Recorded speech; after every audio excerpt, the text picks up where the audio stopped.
Hello，大家好，我是航模情报局的耗子。今天呢，我们来聊聊去年的一个老产品瑞斯凯 X20S，我这一年使用的长测。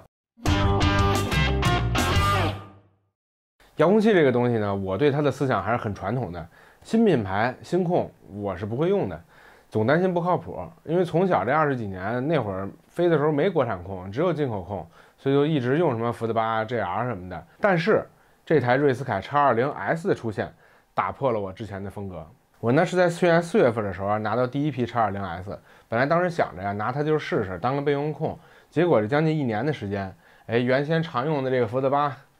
就再也没拿出去过，都落了土了。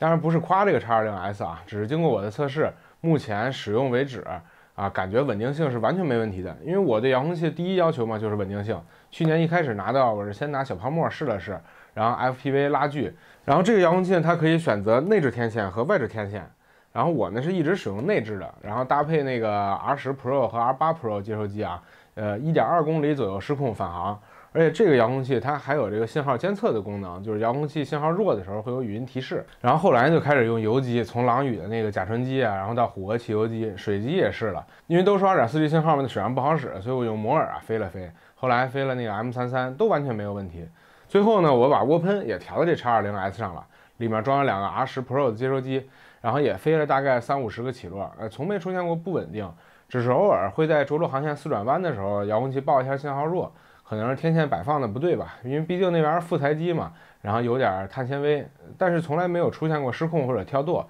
然后呢，我就一直这样使用这个内置天线和 2.4G 模式，就这样上上下下飞了20-30架飞机，从来没有出现过问题。所以它的稳定性呢，我是完全放心了。而且它还能支持外置天线，而且还能支持3接收，还有 2.4G 和900兆的双频。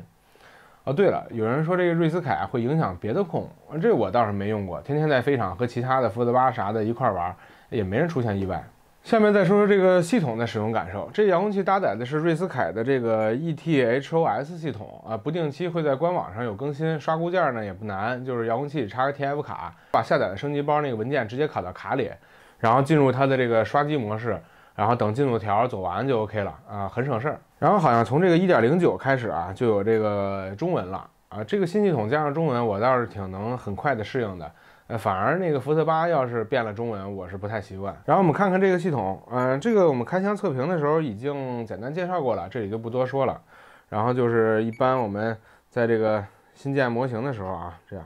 新建模型，然后可以选择它的，比如说动力模式。比如可以选择它的动力系统是单通道，说多通道，我天哪，还支持4发啊，4发这儿呢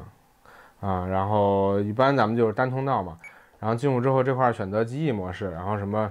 金翼、副翼双通道、4通道还是单通道，然后我的双通道比较多，然后金翼的几通道、4通道、双通道什么的，啊，比如我们选个双通道这样，然后尾翼就是传统尾翼、微尾，然后还有没有尾翼就是飞翼。传统尾翼，然后 OK， 这个可以选择就是双升降舵、单升降舵、几升降舵，这都非常的方便，很人性化。然后这块可以改名字，然后这儿可以选图片，然后就进入这个模型了。然后就算是刚才在多通道选择里忘了选这个几个通道了，也可以在这里头，比如升降舵，我刚才就选了1个，我在这里面也可以通过这儿通道数我改成2，然后这下面我再给它加一个，加到8。这样2和8呢，也就都是升降舵了，就是跟福特8差不多，福特8也有类似这样的功能，就很人性化。然后混控的这个功能，这我换了一个模型啊，换到我的那个福特拉那涡喷上了，有点类似于就是福特8里的那个 DR 双比率。然后里面呢可以调整它的这个曲线啊，在这儿，这个现在是40%副翼的，然后这是舵量，这可以调整这副翼动作的总的百分比，看它的行程就变了啊，是这样的。然后后面还能选择这个插动的百分比，功能很强大。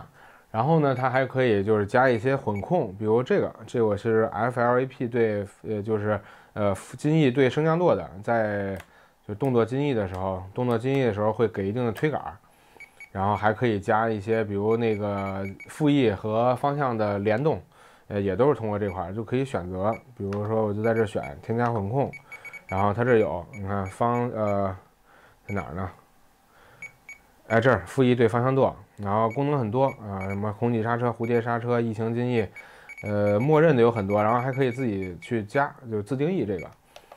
然后还有一些呢，就是其他比较有意思的设置，比如说可以这个修改图片啊，在这儿这个可以选择图片。然后我呢是把这个图片扔到 PS 里面，然后拉一下那个尺寸，再拷到这个文件夹里头就可以了。然后主界面上呢，除了这3个计时器以外啊，还可以去选择，就是我这个是给它配置了，就通过这块可以选择，配置一些传感器的数据。我这上面选择的是一个升降速率，然后这是高度，然后如果配合上你这个带气压计的这个接收机啊，比如我的这个 GR8啊，然后它还可以。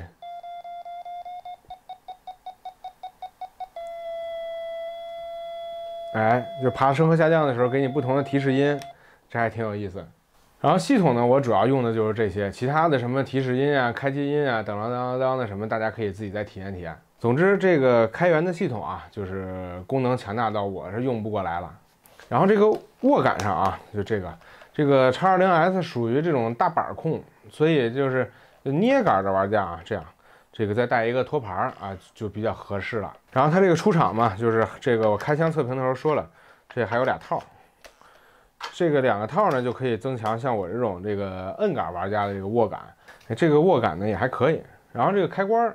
啊，这开关的位置呢也都没问题，都不用我去低头就可以准确的扳到。然后就是这个微调的位置，看看 Foot8的。这个Foot8呢，它的这2个基本上在它的正下方，然后这2个是在这个位置，所以我一开始用这个控的时候啊，我就习惯性的往这儿摸，然后往这个位置摸这个俯仰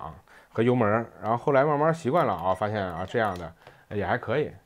好，那这个遥控器聊差不多了，那么它的接收机怎么样呢？毕竟这遥控器啊，花一次钱可以用很多年，但是接收机总要买的。我这1年，好家伙，这大大小小的接收机。这只是其中一小部分，就光这个 R8、R10我就买了10多个，然后 R8呢是比较多的，因为通道够用，然后也有 S Bus， 价格也不贵，这玩意儿才200多。然后我给窝盆里装那个 R10呢才300多。然后 Archer 系列接收机啊，除了这个 R 什么什么以外，还有这个 SR 什么什么，那个是带自稳功能的，就新手可以把那个装到没有飞控的飞机上。然后刚才说的这个 GR，这个 GR 什么什么什么是带这个气压计的。然后除了这个 Archer 系列接收机以外啊，近期瑞斯凯还新出了这个，就是 TD 系列的双频接收机。它这一个接收机呢，集合了 2.4G 和900兆，这样它的稳定性更高，而且这个说是距离也可以提高。但是这对我来说没什么用，我要的主要是稳定性，我也不飞远程啊。过一阵呢可以试试这个。通常啊，老玩家都会告诉你，入门航模遥控器一步到位，会让你的航模之路省去很多烦恼和资金。瑞斯凯的 X20S 呢，作为目前国内最贵也是国产最好的遥控器，我很看好它。当然别人用的怎么样，我可能不太清楚，但是我这个用着是非常顺手的。当然，遥控器从100-200到2-3万，它的性能价格呢参差不齐，具体怎么选呢，还是要看你自己的需求了。我很认同的就是没有花钱的不是。好了 ，X20S 的测评呢就到这儿了，具体的使用教程呢就别问我了，我也是边玩边学，大家可以去问问瑞斯凯的官方账号。我们下期再见。